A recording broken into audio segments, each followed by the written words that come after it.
ढालो जानी जिंदगी दी रात वे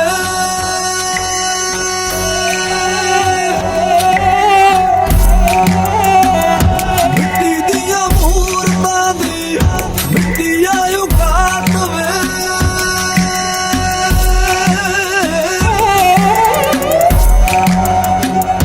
एक दिन ढालो जानी जिंदगी दी रात वे मिट्टी दियां मूरतां दी मिट्टी आयो घाट वे एक दिन हो देगा रिहा मेरे हानिया वे छट के किराए दा मकान वे तेरे हिस्से आ गई मेरी जान।